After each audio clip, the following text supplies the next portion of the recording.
Hey yo, what is up guys, it's your boy Twy here, and this will be the last video of 2019.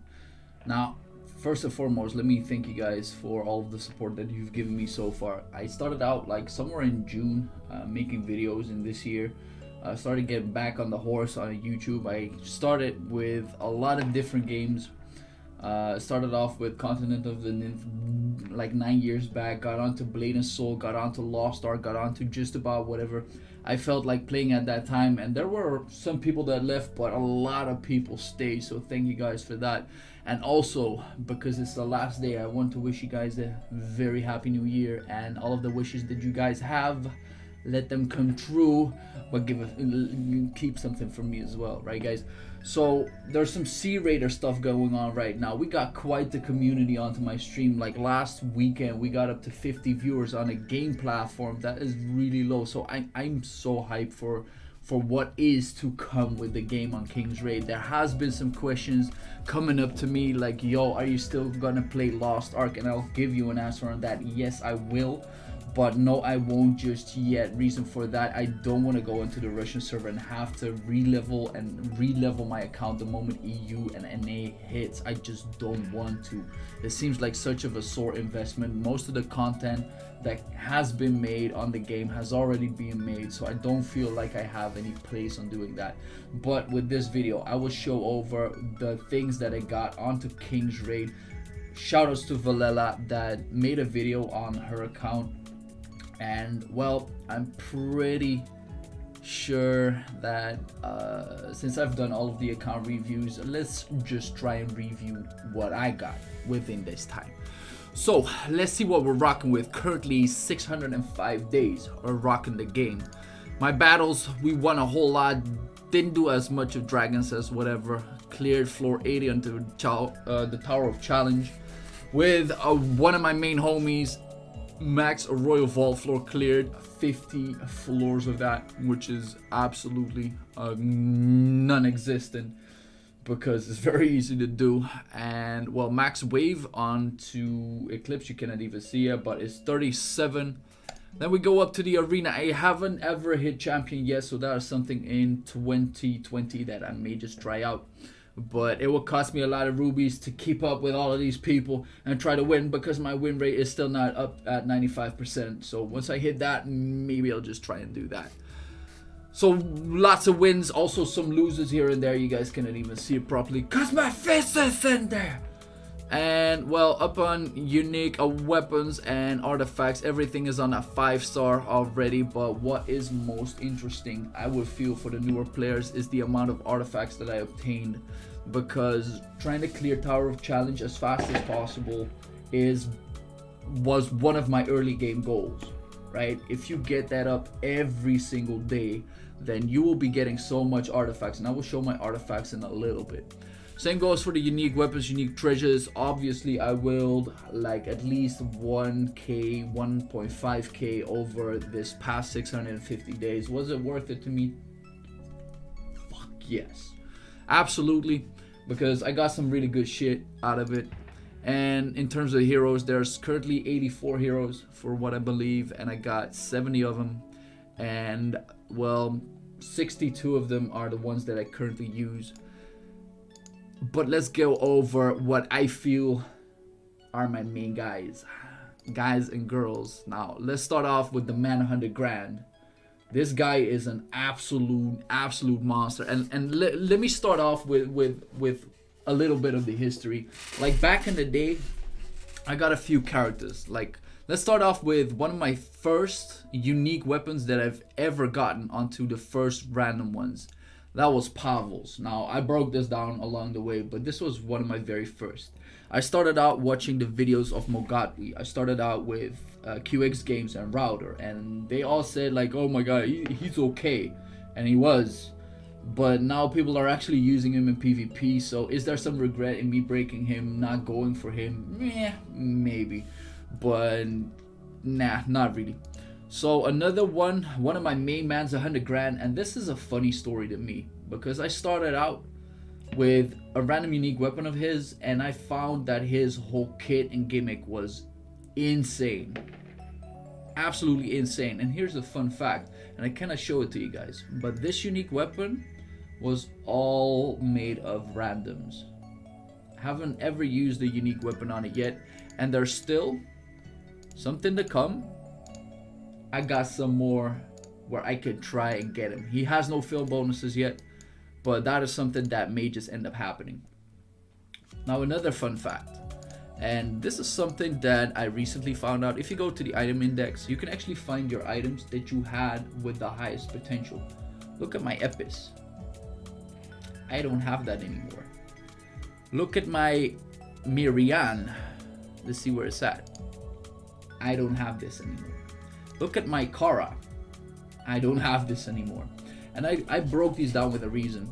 Like, the moment Chase came out, like, I was probably 2 months into the game, and I thought to myself, like, wow, I really love this character. He turns Super Saiyan, he attacks, he berserks, he's everything that I would have wanted. And then there was an account that showed PvP onto Chase with a practically immortal team. I was like, yo, this is some good stuff. So once I saw that, I got my Chase up to a 3-star, up to a 4-star at some point, and then I had all these unique weapons sitting down.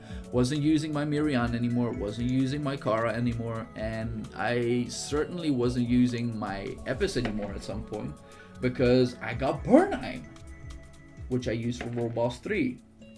So I was going back and forth, and I wanted to make my very first 5-star. I broke all of these weapons down. I failed. Oh man, I failed that one so hard. And basically, it took me about 3 or 4 unique weapons after to get my very first 5-star. And that very first 5-star was obviously my man's 100 grand, my Chase. And if I had to give you people, at least for the newer players, a tip, get yourself a guy, girl, whatever. Your man's 100 grand. And it doesn't matter if he's meta or not, but get you a character that you love, because it makes it so much more fun trying to invest into a character and see it shine wherever it could possibly go. Now look at what my Chase can achieve. Currently onto Labyrinth, my Chase is able to just do anything. And I'll be showing that into another video that will come out in 2020 where I use my Chase. But believe me, he can clear all of Labyrinth, all of it. Look at this, 5, everything's 5, right?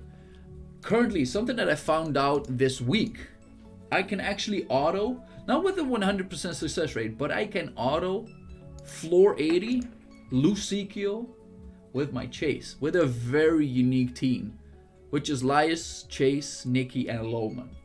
Now they got very specific gears, which I won't go into, but stay tuned for that, because I found this very, very interesting. Also, there's some characters that have some honorable mentions for me. Cecilia is one of them. I just love her kit, the way she works, the way she looks aesthetically, the way her moves look is just absolutely gorgeous. And she's broken for bosses.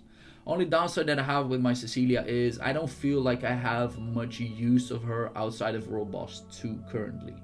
So that is one of the downsides. And then we got another man's 100 grand. We got Bernie up in the building. And I recently found something real silly out. And that is using this artifact onto Bernie. Which means if you start off PvP, you start off with cooldowns. You get CC'd once, no more cooldowns. Good stuff. So those are things that make it super interesting.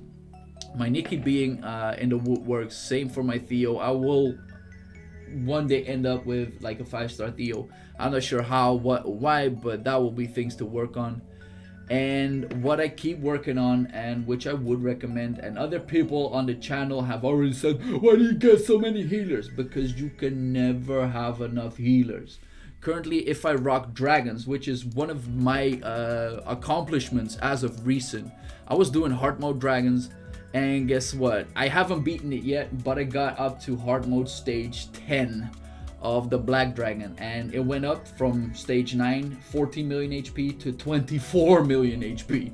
And this thing just hits like a truck. But if you look at the teams that I'm rocking, I'm running solo DPS, some CC, but all sorts of healers. If I look at my other Fire Dragon raid, and I don't even have a good magical DPS aside from Theo, right? He's just a 4-star. I'm rocking 1cc, all sorts of healers. You can never have enough healers, ever. So those are one of the things that I believe to be very fun and very challenging. So maybe in 2020 I'll be able to beat that Black Dragon. And one of the things that I want to be working on is upping my healer, but my Nikki is also one of those characters where I feel like, okay, maybe I should amp her up because she's currently on 70 million HP. Let's get that up to 30 or even 40 if possible, so she could do the maximum amounts of damage that she could potentially do. Kane is one of my main mans, but I hope the Vespa doesn't touch him because, of course, he's OP. He is. You will see him a lot in League of Honor, League of Victory, because he is really that good. But I don't want them to touch it because this is investment onto my side. I don't want them to get nerfed to shit. If they do, however, nerf him, I'm asking Vespa for one thing. Make it so that the Tyrant form stays in Eclipse. If you guys do that, you can nerf him for PvP for all I care. Because I like picking him, but I don't like playing against him, right? So if you guys want to nerf him for PvP, not for PvE. Please. Okay. So what are the things that I want to work on next? I honestly don't know. I like PvP the most. What I want to do is get to Challenger League of Victory or League of Honor at some point. Well, let's hope that Chase, his League of Honor skin, will one day come out. I really hope he does. I want to see, like, they got this purple shimmy going on, being like Theo, he got this purple shimmy outfit. We got Crow onto some purple-ish. We got Miriam onto some purple-ish. And if they would make Chase, instead of red flames, make it purple flames or blue flames or whatnot, I will be so happy. Oh, that will be super insane. So I'm gonna love that if they ever decide to make that. So yeah, what else can we talk about? Oh, we got something. I talked about the artifacts, right, guys? I will show you something that I got this week. This was a 4% chance. I was at the gym. I was thinking to myself, let's just pull an artifact. I pulled the vase. I was angry. I was like, well, I know I pulled a 10-star and I failed that one. Now I got 3% fail bonus. Guess what? I'll just whack down every single 0-star onto it till infinity. I pressed it. This came out. I got salty as hell. Like, if this could have been like a Book of the Mad by any chance, I would be monstrously happy, but that thing is of no use for me right now. I will not do this on the fucking video. But the very first one is the Orb of Contracts. Now, I've actually have been using this on Labyrinth on the tank stage, which is quite useful, and maybe on Trial of Flow it could be very useful if your main damage dealer is not able to survive. But that is something that I will not be touching since I'm only rocking like warriors in my team. So those are the things that I believe being worth it. And as you guys see, I got all masks aside from the Goblin mask up to at least a 3-star. Some of them are 4-star with some fill bonuses here and there. So if I keep this going, 2020 will be the year where I feel like I can have all of these masks onto a 5-star. Because the amount of artifacts that you currently can be getting is absolutely insane. So yeah. In terms of soul weapons in 2019, when they got introduced, I've never done a single soul weapon pull outside of buying the artifact selectors. So when it came to downright luck, I got just about anything necessary. I got double Bernheims random. I got a Cecilia random, which I main. I got 2 Lomans random. I got 2 Laius random. I got 2 to one of these guys, I forgot the name. Oh my god. Colossus, you need his soul weapon. I got those 2 random. I got 2 random Aishas. I got so many. I got 2 Miriams random. I broke those down, by the way. But looking at all of the luck that I got and the current ones that I'm rocking, if I look at my chase, obviously I will them. But with a minimum amount of investment onto ethers, I failed a few. But if I look at what I've achieved in terms of soul weapons that I got, I got an Annette random, which I needed. I got a random Rahartna. That was pretty insane. So if I look at all of that, I got so much luck within this account. So thank you, Vespa, for lending me that. It's really good. I'm not gonna be greedy, but I want some more in 2020. So yeah, without further ado, guys, I hope you guys enjoyed the 2019 special. And there will be more in 2020 to come. But what I'd like to ask you guys, what do you guys want to see into the next year coming from my channel? Do you want to see some more PvP? Do you want to see some more guides? Some more, because there are a lot of accounts that just really flex with the games and just show us that. If you guys want to see some of that, just post it down below into the comments and let me see if I can get to it. But for now, once again, thank you guys so much for the support. Have a great new year. But for now, this was Twebby. Peace.